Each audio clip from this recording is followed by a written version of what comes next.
The afternoon. They're standing by at the Union Buildings in Pretoria. Aldrin, let's start with you. Good afternoon. From what we can see, a lot of support for this march and a lot of interaction between the leaders and those marching. So what's been the consensus, Aldrin? Has it been a success?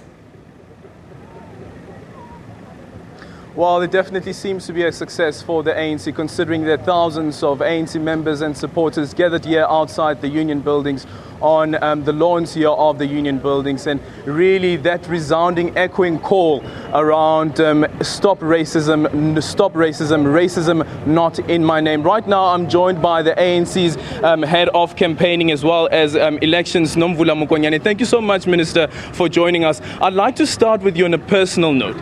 And about a few weeks ago, when I was doing some research on the IFP, I remember watching some footage and I saw you there in Kagiso during apartheid fighting racism, and that sentiment that you echoed back then. How does it make you feel when you find that more than 20 years down the line, we still have that sentiment of people who hate black people? It is precisely because of that we remain resolute as an individual who's a member of the African National Congress in forever condemning any form of segregation. We have seen how people's lives were lost because of that, and how blacks were used amongst one another. That footage that you saw in Kagiso, and later what came out, that it was in fact white people who had masqueraded as blacks, who attacked our own families in Swaneville, which is now known as Lusaka.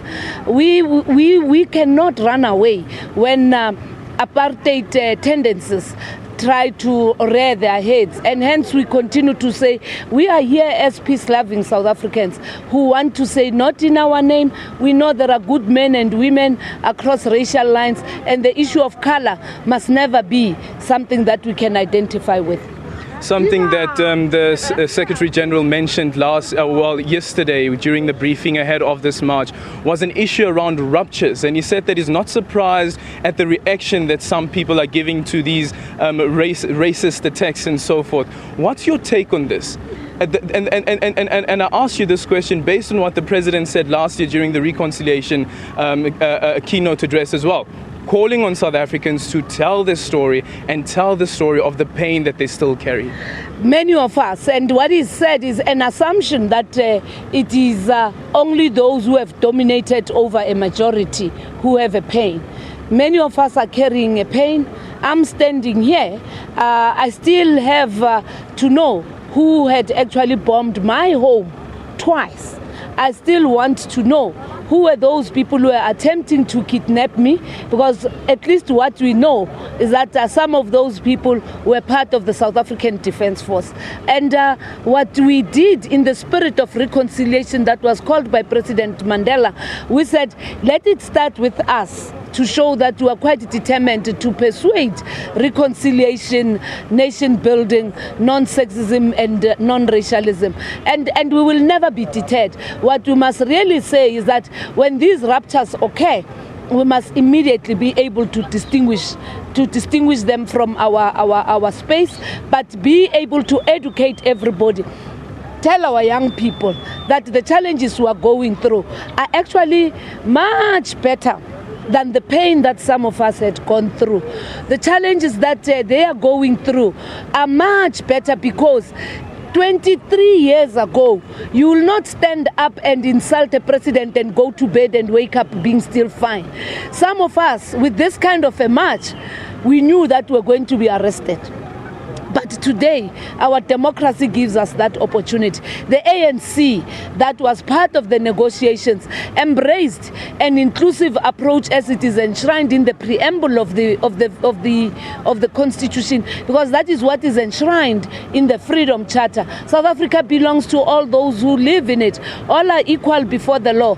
But what we must really be able to do is that even those blacks who are intolerant of the little of democracy that we have, who want to undermine an inclusive national anthem, are not the people that can be entrusted with the responsibility of building a non-racial South Africa. So we're here today to say only the ANC and the millions of South Africa are the ones who have liberated themselves through our own struggles, and it is only through us working together that we can defend our hard-won freedom. Well, perfect. Thank you so much. That is Minister Nomvula Mokonyane, who's also the ANC's head of campaigning and elections. But right now, also joining me here is our reporter, Nomvula Mokonyane, who's been with this marches ever since the march started around about 10 o'clock earlier this morning, and them speaking basically about why they've decided to be part of this march and come out in their numbers, and considering that the sun is a scorcher right here in Pretoria. Nomvula, what's the sentiment that you got from some of these marches? Well, the sentiment was certainly one of overwhelming support and enthusiasm for the march. I guess you can even argue that the sweltering heat turned up the volume and made sure that the marches themselves were fired up, if one wants to be a little bit tongue-in-cheek there. They've certainly taken it very, very seriously and saying that it is important to take this step, and it is important to bring the message to the seat of power in South Africa, right here to the doorstep of government, to say that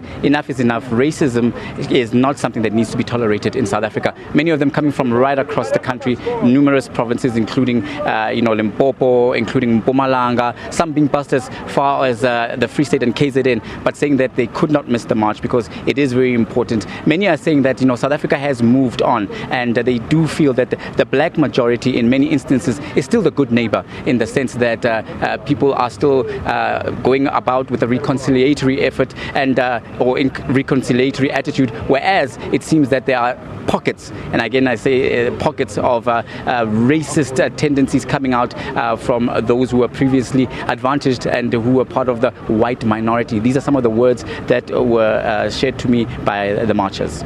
Well, it might be pockets, but it is incidents that really got the country to galvanize. We know that there are other corporations as well that have joined the call against racism. But one thing in particular that's quite interesting about this march today by the ANC is that this is not the first time in the past few months that the ANC has marched to the Union buildings. Remember, in October, the ANC Women's League marched to the Union buildings as well. No, certainly, Aldrin, but I think this time what made the march so successful and different is that it incorporated all sectors of the ANC.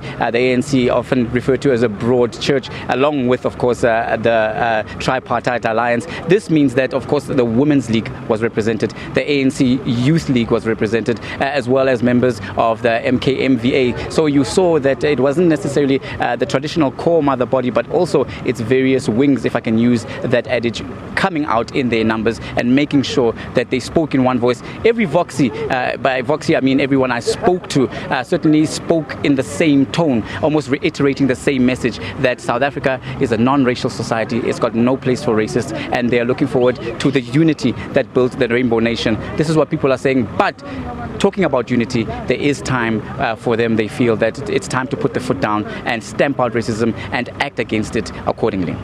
Well, we know that the ANC has called on South Africans to continue with this discussion around racism. How do we end racism? We also, as I also mentioned earlier on, that President Jacob Zuma is meeting with the black professionals like the Black Management Forum, where they're also discussing on the agenda the issue around how does the country tackle racism, and what role does corporate South Africa have to play in ensuring that racism is nipped in the bud.